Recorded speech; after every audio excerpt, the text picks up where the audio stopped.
Okay, इस question में देखो, find the value of this expression 1/1 factorial 50 factorial 1/3 factorial 48 factorial 1/5 factorial 46 factorial 1/49 factorial 2 factorial और 1/51 factorial 0 factorial. और एक चीज याद रखो, 1 upon this is same thing, 1/51 factorial मतलब 51 factorial 0 factorial that is equal to 1/51 factorial 1 factorial. Okay, ये same thing है क्योंकि दोनों की 0 फैक्टोरियल इज 1 और 1 फैक्टोरियल भी 1 रहता है। ओके, देखो अभी इसका सॉल्यूशन देखो, इसकी वैल्यू फाइंड करना है। तो गिवन एक्सप्रेशन ये है, सही है। तो we can observe that the pattern in the denominator each term is of the form 1/k factorial n minus k factorial, so n equal to 50 है ना। 150 है मतलब ये 51 माइनस 1 लिख सकते हैं इसको 50 को, तो n माइनस के तो n क्या हो गया 51। The value of k are 1 3 5 14 and 51, these are odd integer. To make the term look like binomial coefficient we can multiply and divide each term by n factorial, that is 51 factorial. So we can rewrite each term as 1 upon k factorial and 51 minus k factorial, so 1 upon 51 factorial into 51 factorial, देखो multiply and divide by के किया 51 factorial, तो इसको लिख सकते हैं अपन combination formula के हिसाब से। देखो 51 ck 51 ck that is equal to 51 k, तो इसका होता है 51 फैक्टोरियल अपॉन k फैक्टोरियल और 51 minus k factorial, this is k factorial है ना। तो ये दिस इज इक्वल टू ये देखो 51 के, फिर फैक्टर आउट 1 अपॉन 51 फैक्टोरियल बाहर निकल गया।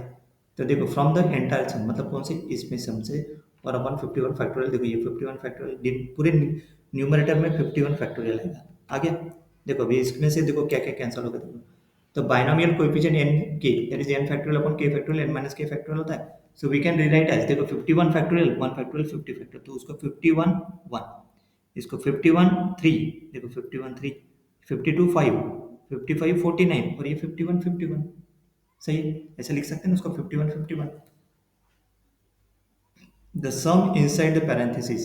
is the sum of all odd index binomial coefficient for n equal to 51. So we know that binomial expansion for 1 plus x to the power n, 1 plus x to the power n 0, n1x plus n2 x square plus n3 x cube plus nn x to the power n। तो देखो x equal to 1, तो x equal to 1 put कहते हैं तो 1 plus 1 whole to the power n equal to 2 to the power n, तो n0 n1 n2 n3 up to nn। तो x equal to minus 1 put करेंगे तो 1 minus 1 0 to the power n, तो n0 minus n1, यहाँ पे सिर्फ plus plus है तो यहाँ पे प्लस माइनस, बट अपने को प्लस प्लस चाहिए सिर्फ, मतलब ये प्लस। ओके, अभी x इक्वल टू देखो अभी O be the sum of the odd index binomial coefficient and E be the sum of the even index binomial coefficient। तो A इक्वल टू देखो n1, yes अपने को plus चाहिए but नहीं क्या यहाँ पे जो है ना, यहाँ पे क्या है देखो 1 3 5 49 51 ऑड है ना, तो ये पूरा सम जो है ना 0 1 2 पूरे इसके लिए, और ये 1 प्लस मतलब 1 डाला तो 0 1 2 3 पूरा आएगा, और माइनस 1 डाला तो देखो 0 minus plus 0 minus plus minus, अभी दोनों को अगर ऐड कर देंगे तो देखो O इसको लेंगे मतलब ऑड के लिए, मतलब नहीं कि इसको नहीं ऑड लिया 1 3 5, फिर e इज इवन 0 2 4 है ना, sum of the odd index coefficient e is even index. तो पहला इक्वेशन क्या आएगा, ये o प्लस ई आएगा, o plus e equal to 2 to the power n, और दूसरा आएगा e माइनस o मतलब इवन, देखो इवन है ये even even even minus odd है, तो even minus odd equal to 0, since n equal to 51 is odd, last term is e minus 0 equal to minus मतलब ये n n last minus n n, last term 51 51 है ना, तो last term is minus n n which makes e minus o equal to 0 for n odd n, so e minus 0 for n greater than 0। तो देखो add करो equation और मतलब 2e equal to क्या हो जाएगा 2 टू द पावर n, मतलब e equal to 2 to the power n minus 1, even subtract 2 from 1, subtract 2 from 1 which gives 2o equal to 2 to the power n, मतलब o equal to 2 to the power n minus 1। So our problem is n equal to क्या 51,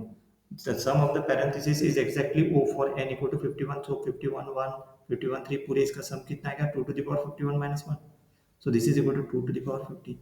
substitute this back into the expression for s, ये इसमें put कर दो, किसमें देखो इसमें ये इसके जगह 1 upon 51 फैक्टोरियल और क्या गया 2 to the power 50 upon 51 factorial, this is the final answer sum, यही यूज कर, क्लियर। नेक्स्ट